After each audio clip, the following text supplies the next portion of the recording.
Hello everyone, welcome to Power Revision 2.0. Today we are going to cover all the important social issues in news. This particular session is going to be really important from the perspective of your prelims examination, from the perspective of your mains examination. दोनों ही exam के perspective से ये आज का class important क्यों है, क्योंकि आज की क्लास में सोशल इश्यूज के वो इश्यूज हम कवर करने जा रहे हैं जो कि आप डे टू डे लाइफ में न्यूज में देखते ही रहते हैं, but somehow it gets ignored. Plus there is no static different book to cover social issues because it is dynamic in nature. काफ़ी डायनामिक सब्जेक्ट है, इसीलिए इसको इजीली करंट से आप कवर कर सकते हैं. तो अगर आप इस क्लास में प्रेजेंट हैं, then take the most advantage of this class, because this class is going to be really helpful when it comes to report based questions which are asked in your prelims examination. I hope यहाँ तक point सबको clear हो गए हैं. शुरू करते हैं आज की क्लास से. So the first very important topic that we are going to cover today is about euthanasia. You must have heard about euthanasia in news.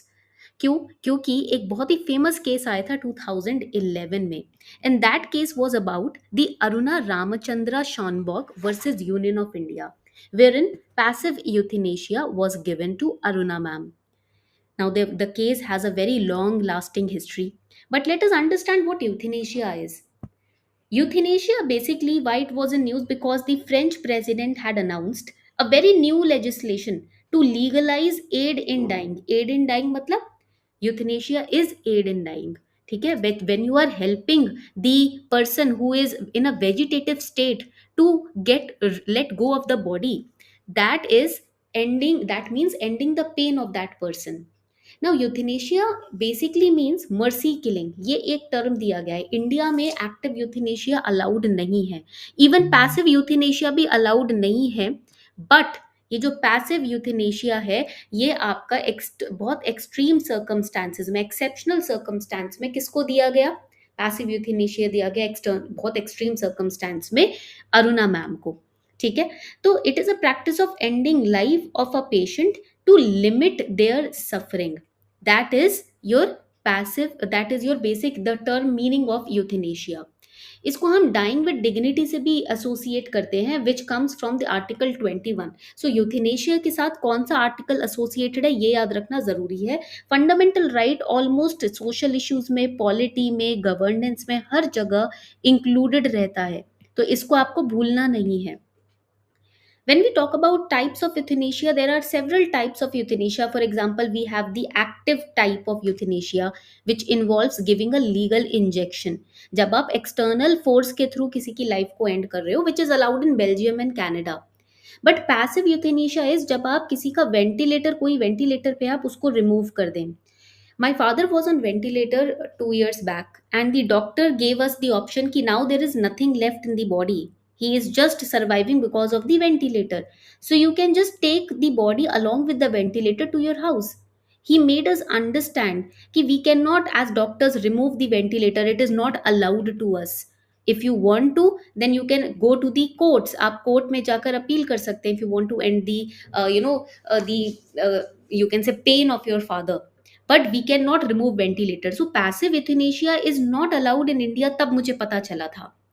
It is withdrawal of life support, which is allowed in Austria, Norway and Finland, by the way. Okay, तो ये कुछ चीजें हैं जो अपने ही circumstances से समझ आती हैं. Euthanasia has been taken from two Greek words, eu plus thanatos, which means good or easy death. तो हमने देखा है कि अरुणा मैम के केस में यूथनेशिया की बात की गई है. Basically there was another important case, I tell you about it. ठीक है, यहाँ पर हम उस केस को नोट डाउन भी कर लेते हैं. There is another case which is the common cause, the common cause versus union of India case 2018. अब इस केस में क्या हुआ था? Supreme court had held that basically passive euthanasia, अगर हम परसिस्टेंट वेजिटेटिव स्टेट देखें एक पर्सन का, supreme court had very clearly held that person in a persistent continuous vegetative state can opt for passive euthanasia. अगर बहुत सालों से एक ही वेजिटेटिव स्टेट में इंसान है तो वो पैसिव यूथनेशिया उसको दिया जा सकता है. राइट टू डाई का कॉन्सेप्ट यहीं से निकल कर आया था, विद डिग्निटी. ठीक है, so I am writing down right to die with dignity, with dignity. It came out as a fundamental right under which article? Under Article 21 in this particular case. ये काफ़ी important case है जो आपको याद रखना है. Now on this note, here is a QR code for all of you. Let us practice some questions on current affairs on euthanasia. कुछ questions euthanasia के current affairs पे practice कर लेते हैं. You can scan this QR code. you have you can take your time, you can pause the video and solve current affairs questions on euthanasia with Super Kalam instantly. Whatever you are studying, make sure you are revising it also through the questions or MCQs with Super Kalam.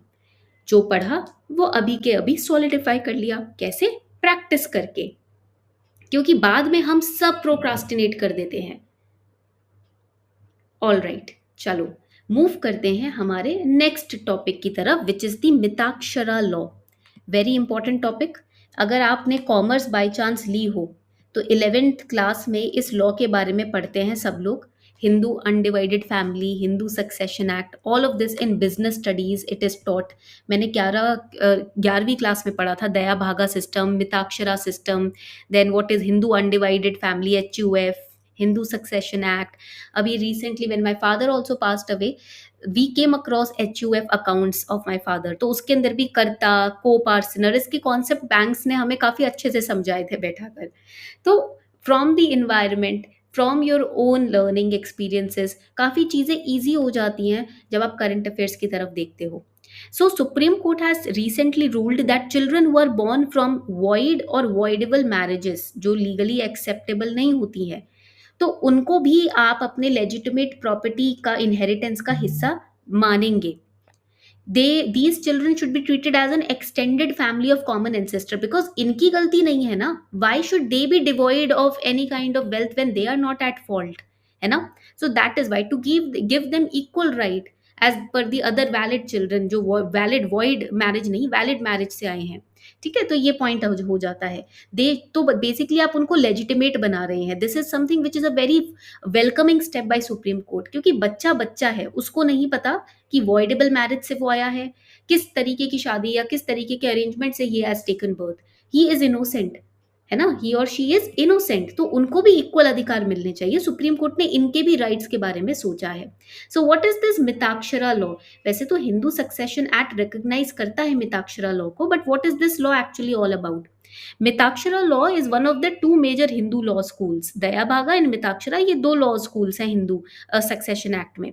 क्या करते हैं ये? Hindu families में जो property, succession of property होती है ना, कि अब मेरे बाद किसको मिलेगी, ये उसको रूल करते हैं, ये उसको गवर्न करते हैं. एंड बेसिकली ये कहाँ से आया है? याज्ञवल्क्य स्मृति लिखी गई थी विघ्नेश्वर के द्वारा 12th सेंचुरी में. वहीं से इस कॉन्सेप्ट को लिया गया है. तो आपका आर्ट एंड कल्चर के पर्सपेक्टिव से भी ये कॉन्सेप्ट इंपॉर्टेंट हो जाता है.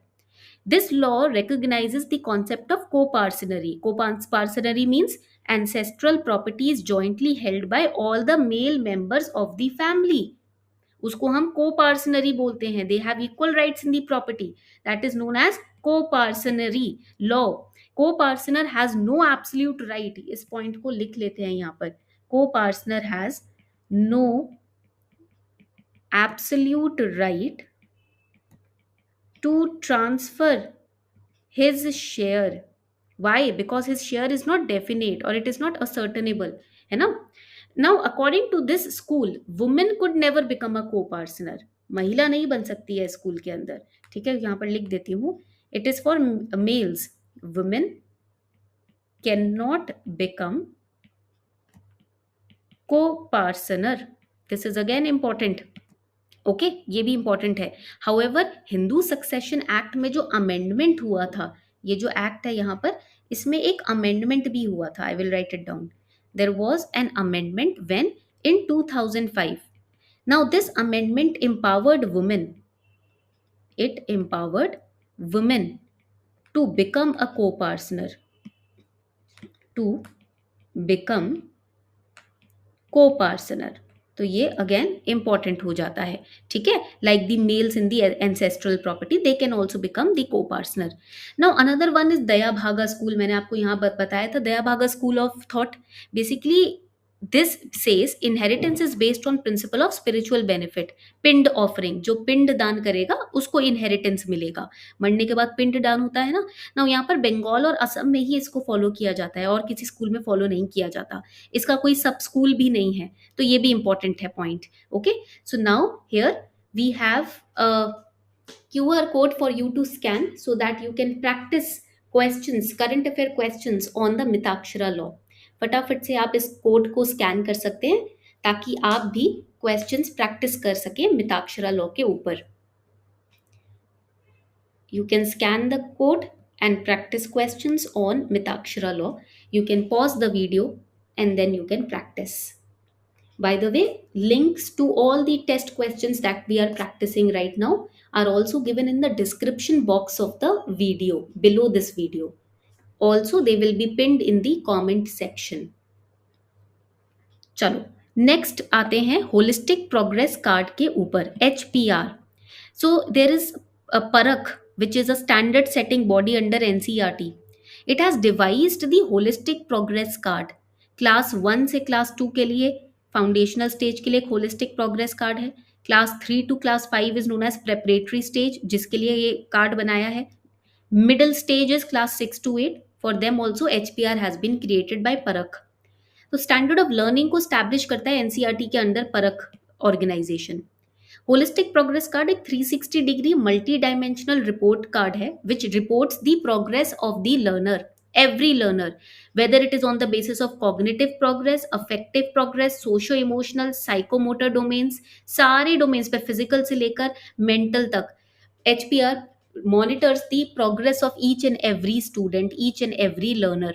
On how many basis? On 3 developmental goals basis.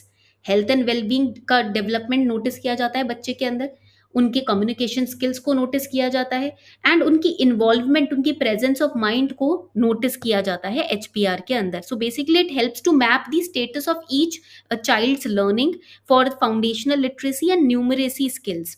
Also it focuses on the uniqueness of each learner. हर बच्चे के यूनिकनेस पर भी फोकस किया जाता है। Okay, so it becomes an important link between home and school, and it make parents a very integral part of a child's learning process. So that is why this report is really important. चलिए इसी report के बहुत ही basic current affair related questions है जिनको हम solve करेंगे। They will ask you questions on objective of this card, who has released this card and what is the aim of this card. बहुत ही सिंपल टॉपिक है, फटाफट से इसको हम सॉल्व करते हैं। Now do you also know कि अभी हमने जिस बॉडी के बारे में पढ़ा है ना, परख बॉडी, व्हाट इज दिस परख body? It is the, right it down, it is the national assessment center. It was set up in NCERT, but it is an independent constituent. It is an independent body. और कब setup किया गया? 2023 में ही setup किया गया है। That is why it was in news. Okay, चलो last topic पे आते हैं, which is annual status of education report, ASER। आप देखोगे हर साल ASER रिपोर्ट आती है। NGO Pratham released this ASER report. It was initiated in 2005। ये जो ASER सर्वे है ना, annual status of education report survey, इसको 2005 में स्टार्ट किया गया था। There are 2 kinds of survey. First is the basic ASER survey, second is the beyond basic survey. In the basic survey they will collect information about enrolment in pre school, है ना, in the you can say of the children in the age group of 3 to 16. But in the beyond basics survey, they will focus on activities, awareness, abilities, aspiration, all the overall 360 degree development of a child in the age group of 14 to 18.